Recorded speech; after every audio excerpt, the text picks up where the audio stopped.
నేను విద్యార్థినులు మీరు చదువుకొని చాలా సమయం వృధా చేస్తుర్రు. కాబట్టి మీరు స్ట్రైకులు, ధర్నాలు ఇవన్నీ కొంచెం ఆలోచించి పాల్గొని మీరు ఎన్ని స్ట్రైకులు చేసినా, ఎన్ని ధర్నాలు చేసినా ఈ రాజకీయ నాయకులు జాబులు కానీ మీకు ఏది కానీ ఇవ్వరు.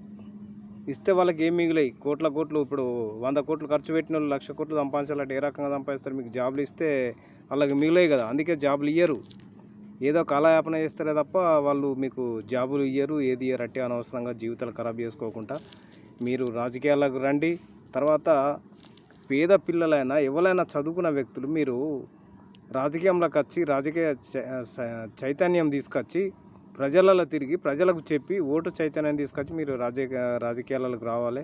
ఇప్పుడు ఏంటంటే ఈ పెద్ద మనుషులు వీళ్ళు ఏంటంటే 70-80 సంవత్సరాల నుంచి రాజకీయంలో ఉన్నవాళ్ళు, ముతాతల అప్పటి నుంచి వాళ్ళే, వాళ్ళ బిడ్డ, కొడుకు, మనమడు, తాత అంతా వీళ్ళే.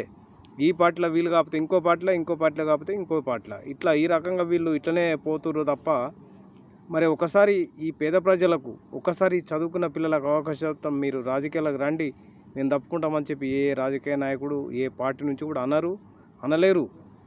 మీరైనా కళ్ళు తెరుచుకొని ఇప్పటికైనా ప్రజలలో చొచ్చుకపోయి ప్రజలకు అర్థమయ్యేటట్టు చెప్పి రాజకీయ చైతన్యం తీసుకొచ్చి ప్రజలు మంచి పాలన అందియాలంటే పేదవాడి పిల్లలై ఉండి పేదవాళ్ళు అయితేనే ఈ రాజకీయం చేయగలిగి ప్రజలకు మంచి పథకాలు కానీ ఏదైనా తీసుకురావచ్చు. వీళ్ళు ఏంటంటే వీళ్ళు ఏదో కొద్ది గొప్ప ఇస్తురు, ఉన్నదంతా దోచిపెట్టుకుంటారు వాళ్ళే. మళ్ళీ ఏంటంటే ఎలక్షన్ వచ్చే వరకు మళ్ళీ 100 కోట్లు 1,00,000 కోట్లు సంపాదించుకొని ప్రజలకు మందులు పోసుడు, విస్కీలు, బ్రాండీలు, అది ఇది బిర్యానీలు అది ఇది ఇచ్చి చేసి వీళ్ళు వాళ్ళ ఓటు కోసము నోట్లు ఇచ్చుకుంటా ఓట్లు వేయించుకునే పాలన తీసుకొస్తారు. కానీ వాళ్ళది ఏంటంటే ఒక వ్యాపారం, బిజినెస్ లెక్క అయిపోయింది. కానీ ఈ పేదవాళ్ళకు ఎలాంటి న్యాయం జరుగుతలేదు. ఇప్పటికైనా బీసీ రాజ్యం అనేది చాలామంది పార్టీలు పుట్టుకొస్తున్నాయి.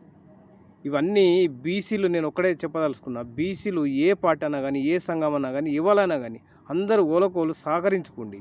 ఓలో ఏదైనా మాట జారిపోయంటే దాన్ని ఏలెత్తి చూపించి దాన్ని పెద్ద సమస్య తీసుకొచ్చి మన దాంట్లో మనము కొట్లాటలు పెట్టుకునే ప్రయత్నం చేయకుండ్రి.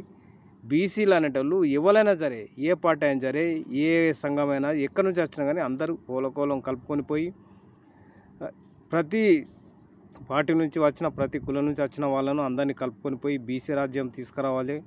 బీసీ రాజ్యం కోసం కొట్లాడి ఇప్పుడు చాలామంది యువకులు ఉన్నారు. వీళ్ళకు రాజకీయ చైతన్యం అప్పచెప్పాలి.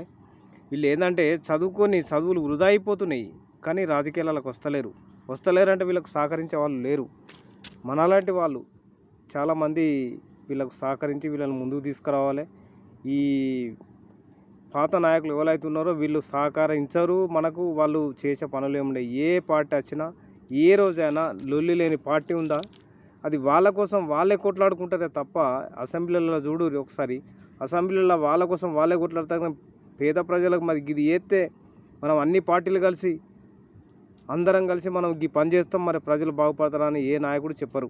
వీళ్ళు ఏమున్నా, నువ్వు ఇంత దోసుకున్నావు, నువ్వు అంత దోసుకున్నావు, నువ్వు ఇట్లా చేసినావు, నువ్వు అట్లా చేసినావు. వాళ్ళ అసెంబ్లీలో మొత్తం 190% వీళ్ళే ఉంటాయి చర్చలు. ప్రజలకు ఉపయోగపడే చట్టాలు కానీ తీసుకొచ్చే అవకాశాలు ఇట్లాంటివి చెయ్యరు వీళ్ళు. ఏమున్నా నువ్వు ఇంత దోసుకున్నావు, నువ్వు అక్కడ దాచిపెట్టినావు, నీ ఇన్ని ఎకరాల కబ్జా ఉంది, నీది అన్ని ఎకరాల కబ్జా ఉంది, ఇవే కొట్లాటలు. ప్రజలు గెలిపించి మీరు ప్రజలకు ఏదో మేలు చేస్తారని చెప్పి మేము గెలిపించుకుంటే మీరు చేసే పనులేమో మీ వ్యాపారము, బిజినెస్, మీ ఆస్తులు ఎట్లా డెవలప్ చేసుకోవాలి, ఆస్తులు ఎట్లా కాపాడుకోవాలి, ఇవే మీరు చేసే పనులు. ఇప్పటికైనా పాలకులు మారి ప్రజలకు మంచి పాలన అందించాలి.